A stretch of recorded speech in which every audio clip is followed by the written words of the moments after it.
कि जिस उनाकोटी से अंजल चाकमा आता है वहां पे कितने पुराने शिव के मंदिर हैं।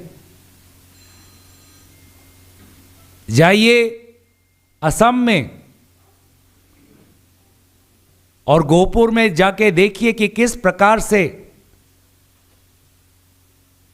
एक युवती कनकलता बोरवा ने स्वाधीनता संग्राम में भारत छोड़ो आंदोलन के समय भारत के झंडे को लहराते हुए जब ब्रिटिश ने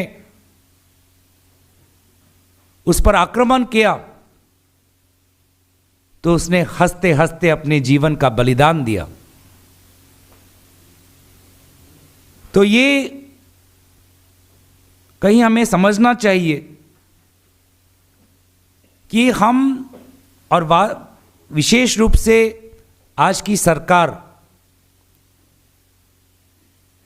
ये जो वन इंडिया की बात करती है, इस वन इंडिया में जो कितनी विविधताएं हैं उसकी बात नहीं करती। इस वन इंडिया में कितने स्टेट्स हैं, कितने लैंग्वेजेस हैं, चेहरे कितने अलग अलग हैं, उसकी बात नहीं करती। और शायद इससे जब लोगों को कोई नया चेहरा दिखता है तो अपने सगे भारतीय नागरिक होने का उनको उनके मन में शंका होती है। तो हम ये अपेक्षा करेंगे कि अंजल चाकमा के मामले में जल्द से जल्द कानूनी कार्रवाई हो, जल्द से जल्द कोर्ट में ये केस दाखिल हो, जल्द से जल्द और सख्त से सख्त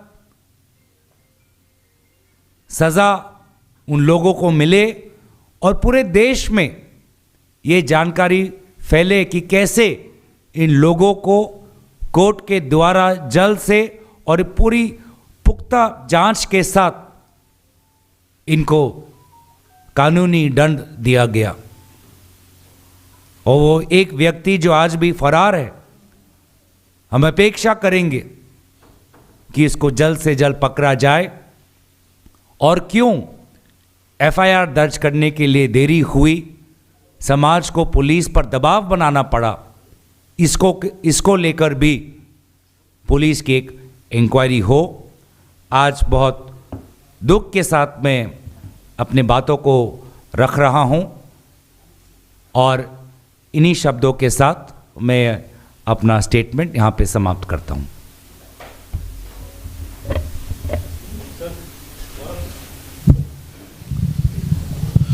सर, उत्तराखंड के मुख्यमंत्री ने भी पीड़ित परिवार से बात करी है, अंजल चाकमा के परिवार से बात करी और कहा, भरोसा दिलाया इस बात का।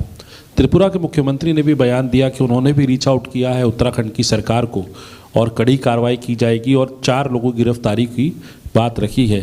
तो सरकार के इस कार्रवाई, अब तक की कार्रवाई से क्या आप संतुष्ट हैं या नहीं?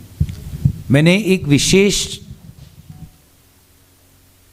बात आपके सामने रखी कि मूल व्यक्ति फरार है,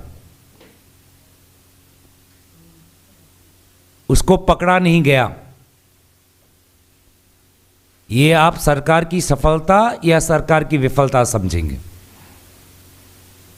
मैंने आपके सामने ये बात रखी कि एफआईआर दर्ज करने में 12 दिन लगे, जब दबाव बना तब जाके कार्रवाई शुरू हुई। ये आप त्रिपुरा या उत्तराखंड की सरकार की सफलता मानेंगे या विफलता मानेंगे, ये मैं आप पे छोड़ता हूं। सर, मेरे 2 सवाल हैं। पहला सवाल यही कि 14 दिन लग गए एफआईआर दर्ज करने में, क्या आपको लगता है कि पुलिस जो है वो बचाने का प्रयास कर रही थी, इतने दिन क्यों लगे?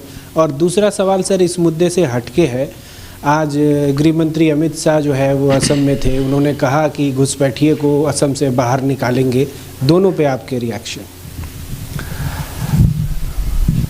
देखिए, हम इसलिए क्यों देरी हुई, इसके पीछे कारण जानने के लिए ही हम इंक्वायरी की मांग कर रहे हैं उत्तराखंड की सरकार से।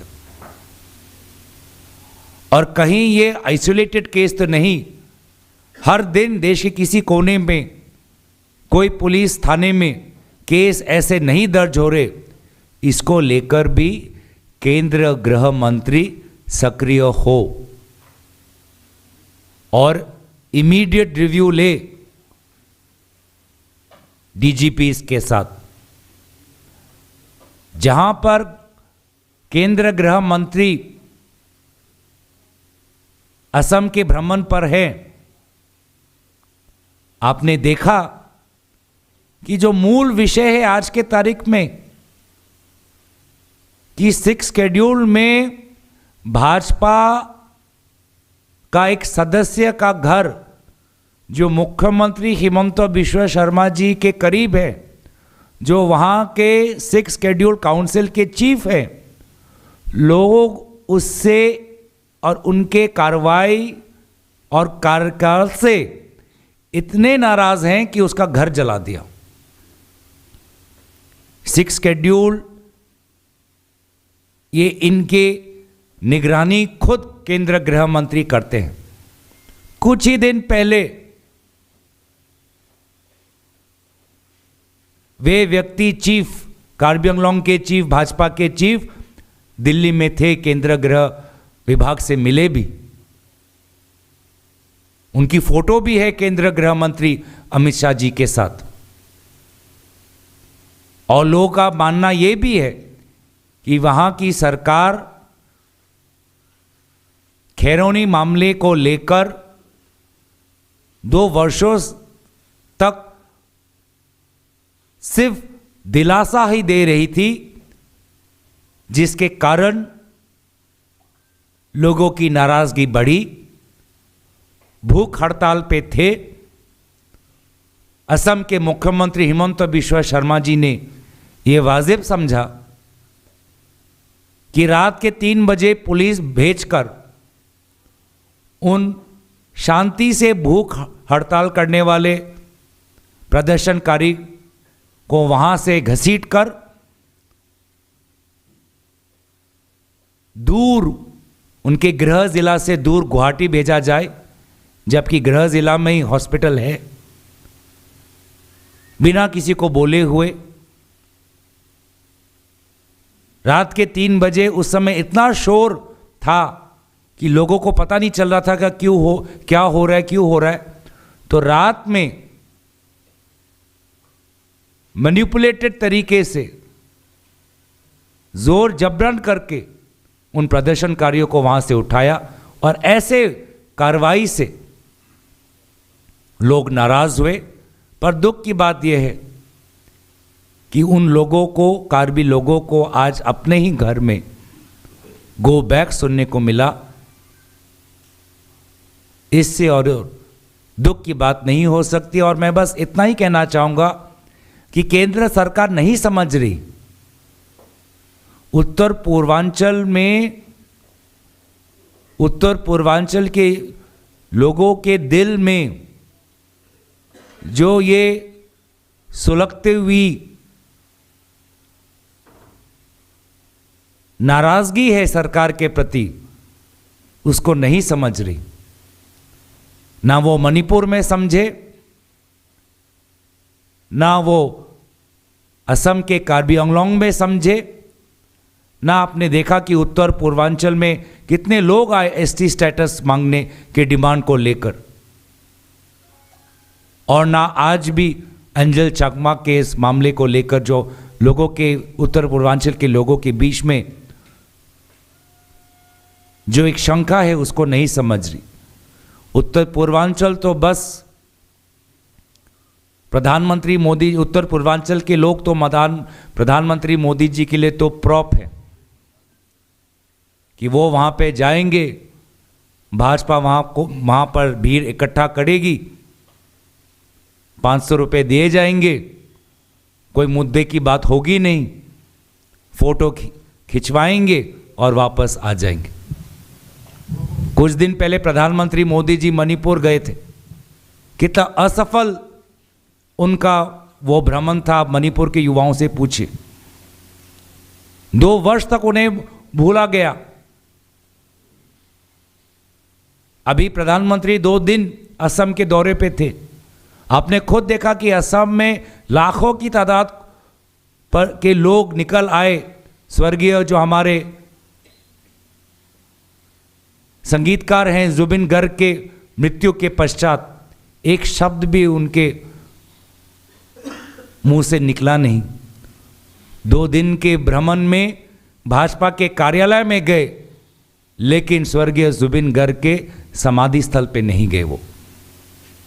और इसी के विपरीत है राहुल गांधी जी, जो गए मणिपुर 2 बार, जो गए जुबिन गर्ग के समाधि स्थल पर, जो समझते हैं उत्तर पूर्वांचल की हमारे आवाज़ को, हमारे शंका को। और इसीलिए एक प्रधानमंत्री मोदी जी हैं जो सिटीजनशिप अमेंडमेंट एक्ट उत्तर पूर्वांचल पर थोपते हैं, और एक राहुल गांधी जी हैं जो उत्तर पूर्वांचल को समझते हैं और कहते हैं कि जब केंद्र सरकार आएगी तो ये गैर संवैधानिक कानून को रिपील किया जाएगा।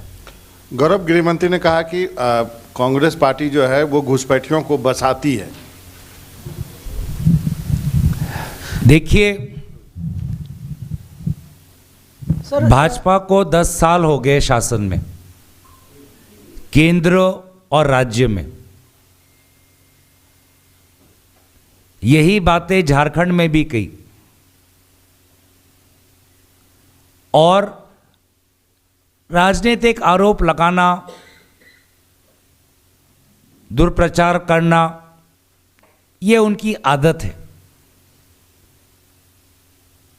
मैं तो अपेक्षा करता कि आज वो असम में है, भाजपा का 1 नहीं 2 विधायक, उनकी नागरिकता पर सवाल है। गुवाहाटी हाईकोर्ट ने एक भाजपा विधायक के नागरिकता पर सवाल उठाया है, और उन्हीं के नाम और उनके परिवार के नाम पिछले वोटर लिस्ट में नहीं है। उन्हीं के विधायक, उस पर तो कुछ बोले नहीं।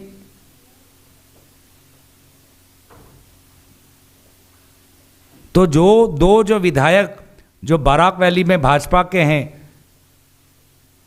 जिनका खुद का नाम वोटर लिस्ट में और इनका खुद के नागरिकता को लेकर सवाल है, पहले भाजपा और केंद्रीय गृह मंत्री उस सवाल का उत्तर दें।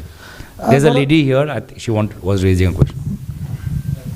There's a mic behind you. Because by being in government, they have the maximum influence on Indian society. There are many other levers, the media, civil society, judiciary, the press, but in today's time, the government of India, the Union Government of India, holds a disproportionate influence over the minds of India, and therefore they themselves have to take the responsibility to bring about this change in mindset. Gaurav ji, ये जो angel चकमा का मुद्दा है, ये north east की अस्मिता से जुड़ा मुद्दा है, तो क्या कांग्रेस पार्टी इस पर आधिकारिक सूख समाचार जारी करेगी? पहला। और दूसरा, गृह मंत्री आज नॉर्थ ईस्ट के दौरे पर थे, तो उन्होंने एक सभा में कहा कि कांग्रेस पार्टी ने घुसपैठियों के वोट को ही अपना वोट बैंक मान लिया है। देखिए, ये मैं दोनों सवाल, इस दोनों का उत्तर मैं दे चुका हूँ।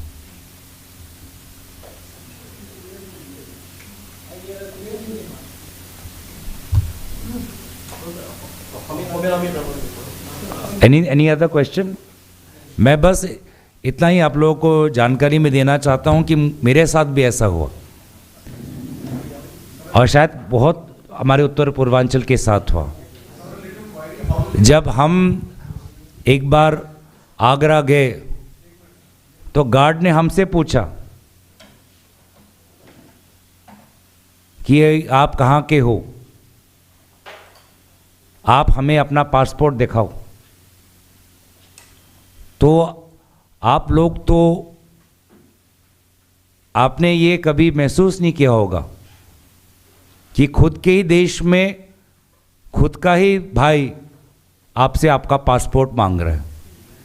ये जो फीलिंग है, ये जो भावना है, ये बस हम जो उत्तर पूर्वांचल से आते हैं, ये बस हम ही समझ सकते हैं।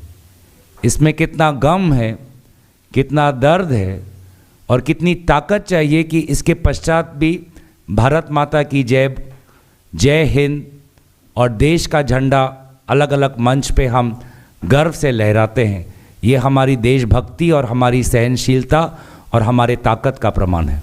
Gaurav sir, how will this case resonate in the upcoming Assam elections? Let us, I don't want to link it with Assam elections.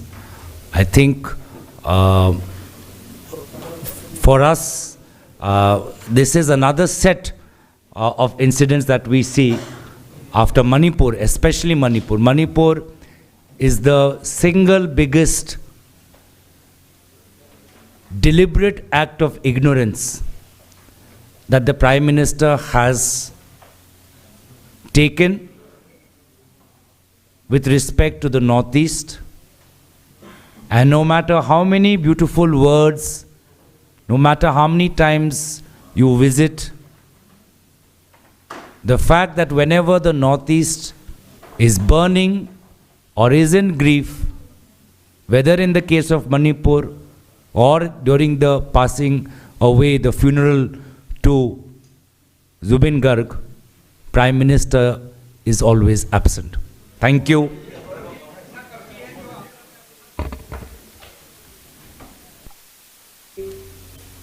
उनके भाषाओं को समझने की कोशिश करना चाहिए। क्या हम अपने शिक्षा में अपनी देश की विविधता को समझाने में कहीं कम तो नहीं पड़ गए?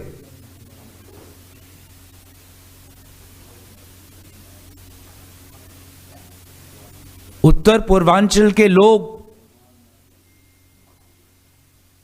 शिक्षा के लिए देश के हर कोने में जाते हैं और शिक्षा के लिए ही अंजल चाकमा उत्तराखंड गया। शिक्षा तो मिली लेकिन जान भी गंवानी पड़ी।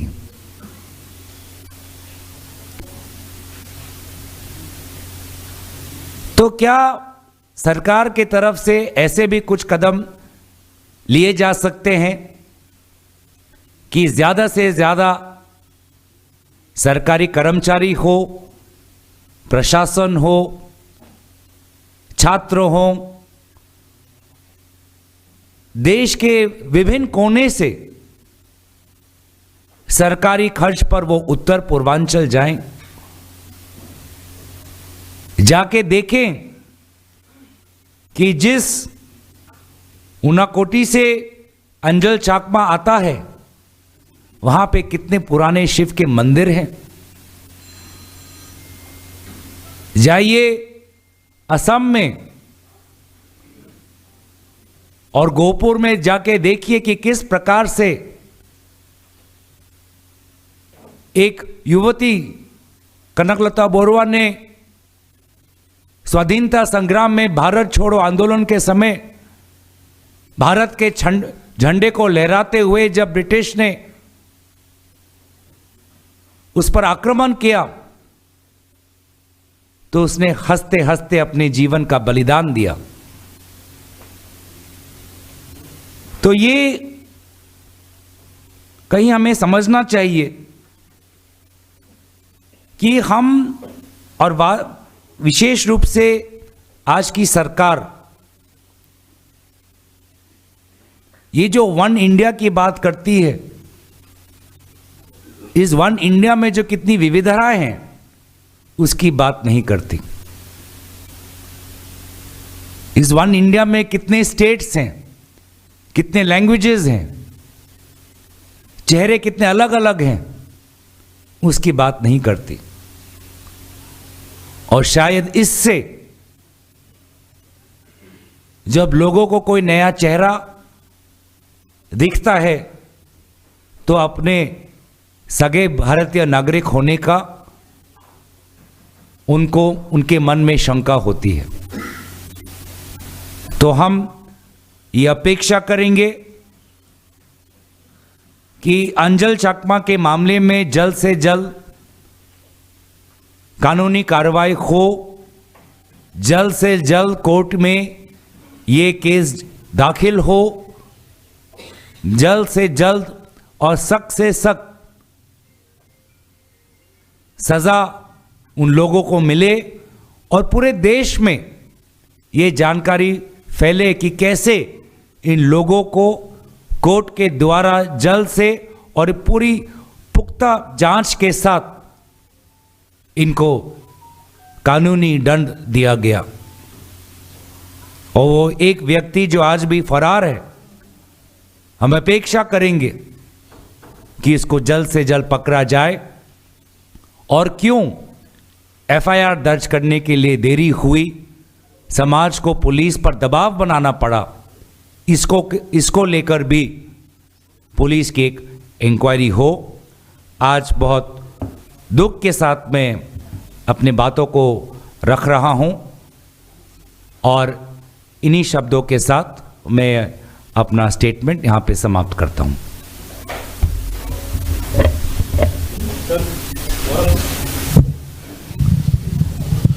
सर, उत्तराखंड के मुख्यमंत्री ने भी पीड़ित परिवार से बात करी है, अंजल चकमा के परिवार से बात करी और कहा, भरोसा दिलाया इस बात का। त्रिपुरा के मुख्यमंत्री ने भी बयान दिया कि उन्होंने भी रीच आउट किया है उत्तराखंड की सरकार को और कड़ी कार्रवाई की जाएगी और 4 लोगों की गिरफ्तारी की बात रखी है। तो सरकार के इस कार्रवाई, अब तक की कार्रवाई से क्या आप संतुष्ट हैं या नहीं? मैंने एक विशेष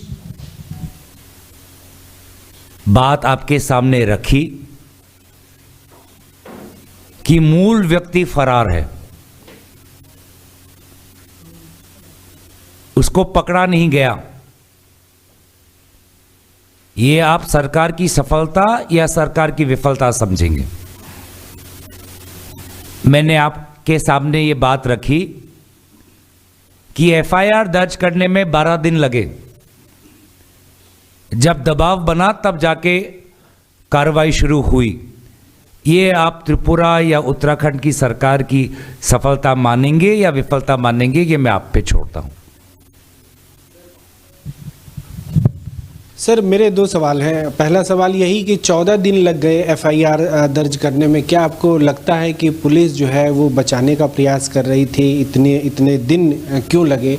और दूसरा सवाल सर इस मुद्दे से हटके है, आज गृह मंत्री अमित शाह जो है वो असम में थे, उन्होंने कहा कि घुसपैठिए को असम से बाहर निकालेंगे। दोनों पे आपके रिएक्शन? देखिए, हम इसलिए क्यों देरी हुई, इसके पीछे कारण जानने के लिए ही हम इंक्वायरी की मांग कर रहे हैं उत्तराखंड की सरकार से। और कहीं ये आइसोलेटेड केस तो नहीं, हर दिन देश के किसी कोने में कोई पुलिस थाने में केस ऐसे नहीं दर्ज हो रहे। इसको लेकर भी केंद्र गृह मंत्री सक्रिय हो और इमीडिएट रिव्यू ले डीजीपी के साथ। जहां पर केंद्र गृह मंत्री असम के भ्रमण पर है,